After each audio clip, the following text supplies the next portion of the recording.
My husband disappeared on our wedding day. Not cold feet. Not an accident.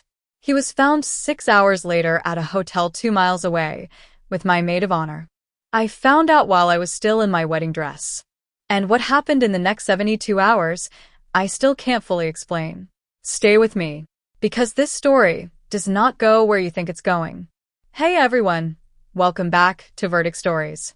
If you're new here, hit subscribe right now because I post new stories every single day and I promise you will not want to miss what's coming. Today's story is the most painful thing I have ever read. And somehow it has the most unexpected ending. Let's get into it. My name is Nina. I'm 34 years old. And 14 months ago, on what should have been the best day of my life, I learned that the two people I trusted most in the world had been lying to me for 8 months. Let me tell you about Daniel first. Daniel and I met 4 years ago through mutual friends. He was quiet, steady, dependable, the kind of man who shows up. He showed up for everything. My father's surgery, my job loss, my grandmother's funeral. He was always there, always calm, always exactly what I needed. We dated for 2.5 years before he proposed. The proposal was private, just the two of us, on a hiking trail we had walked together on our first date. No audience, no performance, just him and me, and a ring his grandmother had worn for 40 years. I said yes before he finished the sentence. Now, let me tell you about Kayla. Kayla had been my best friend since college. 13 years. She was brilliant, funny, loud in the best way, the kind of friend who fills a room. She was the first person I called when Daniel proposed. She screamed so loudly I had to hold the phone away from my ear. She was my maid of honor. Obviously, there was never any question. The wedding was planned for 14 months. Kayla was involved in almost every decision. The venue, the flowers, the music, the dress. She sat with me for 6 hours at a bridal boutique until I found the right one. She cried when I put it on. She was there for all of it, which makes what she did so much worse. The wedding was on a Saturday in October. Everything was perfect until it wasn't. The ceremony was at 4 in the afternoon. By 3:15, all the guests were seated. My bridesmaids were with me in the bridal suite. My father was ready to walk me down the aisle. At 3:20, my wedding coordinator came to the bridal suite. Her face told me something was wrong before she said a word. She said, "Nina, we can't find Daniel." I thought, he's nervous. He stepped outside. He needed air. I said, "Check outside. Check the parking lot." She had already checked. 3:45 came. 4 o'clock came. 230 guests sat in their seats and waited. My father held my hand without speaking. My mother quietly cried in the corner. My bridesmaids stood around me in their dresses, looking at their phones. At 4:30, my coordinator's phone rang. She stepped outside to take the call. When she came back in, the look on her face, she said, "They found him." I said, "Where?" She said, "The Meridian Hotel, 2 miles away." She paused. I said, "Who found him?" She said, "His brother. His brother went looking and found him." Another pause. The kind of pause that contains everything. I said, "Was he alone?" She didn't answer immediately. I already knew. I want to describe what happened in my body in that moment. It wasn't pain exactly, not yet. It was more like a recalibration. Like every assumption I had built my life on was quietly, efficiently dismantling itself. The floor didn't move. The room didn't spin. I just stood there in my wedding dress and felt the entire architecture of my future rearrange itself around a fact I couldn't yet fully hold. I said, "Who was with him?" My coordinator looked at my bridesmaids. My bridesmaids looked at each other. And then I noticed Kayla wasn't in the room. I said her name, just her name, Kayla. Nobody answered. I sat down on the floor of the bridal suite in my wedding dress. Not because my legs gave out. I made a choice to sit down. I needed to be lower to the ground. I needed something solid under me. My mother came and sat next to me. She didn't say anything. She just put her hand on mine. My wedding coordinator quietly went to speak to someone outside. My father stood by the window with his back to the room, and I could see from the set of his shoulders that he was holding himself very carefully together. I sat on that floor for 23 minutes. Then I stood up. I asked for my phone. I called my lawyer, a friend who had been sitting in the third row waiting to watch me get married. I said 4 words, "I need your help." She was in the bridal suite within 5 minutes. The guests were told there had been a family emergency and the ceremony would not be proceeding. My coordinator handled it with extraordinary grace. People left quietly. Some stayed to check on me. I saw very few of them. I was already somewhere else in my head.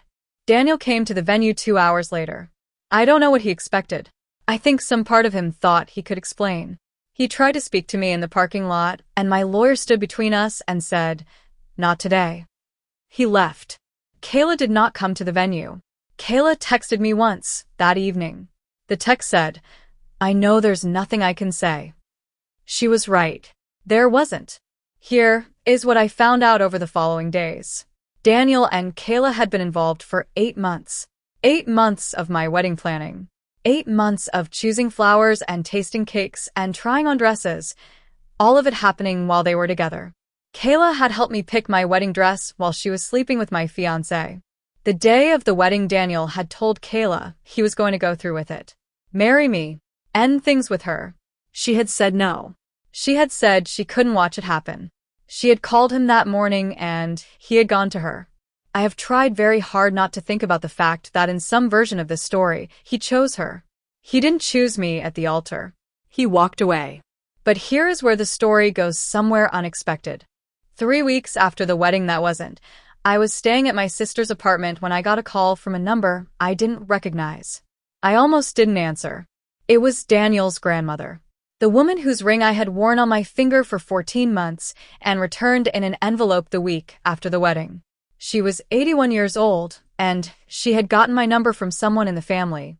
She said, "I know you have no reason to speak to me, but I want you to know that I know what my grandson did. And I am ashamed of him. And I want you to know that the ring, my ring, I want you to have it back." I said, "I can't accept that." She said, "It's not for him. It's not for his memory. It's for you. Because you deserved better than what this family gave you. And I want you to have something that was given in good faith, even if everything around it wasn't." I held the phone for a long time after she stopped speaking. I said, "Thank you." She said, "Take care of yourself, Nina." I think about that phone call more than almost anything else from that period. I posted on Reddit 7 months after the wedding because I was wrestling with one specific question. My father, who had stood by that window holding himself together, had run into Daniel at a mutual friend's event 3 months later.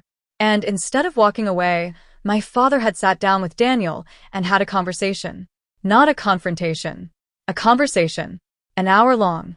He told me afterward. He said, "I needed to understand. For me, not for him." My question for Reddit was I wrong to feel betrayed by my father for doing that? He hadn't forgiven Daniel. He hadn't excused what happened. He had simply chosen to seek understanding. And something about it made me feel, for a moment, like I was standing alone. Reddit was careful with this one. The top comment, with over 53,000 upvotes, said, "Your father sat with the man who hurt his daughter, not to forgive him, but to understand him. That's not betrayal. That's a father trying to make sense of something that made no sense. He did it for himself. He told you he did it. That's not secrecy. That's honesty." NTA. Another comment said, "You didn't lose just a fiancé and a best friend that day. You lost the wedding you planned, the future you imagined, and the version of yourself who trusted completely. Your grief is enormous. It makes sense that even your father sitting with Daniel felt like another loss." And one comment that I keep returning to, the grandmother calling you, that was grace. Real grace. In the middle of all the ugliness, one person saw you clearly and acted accordingly. Hold on to that. I hold on to that.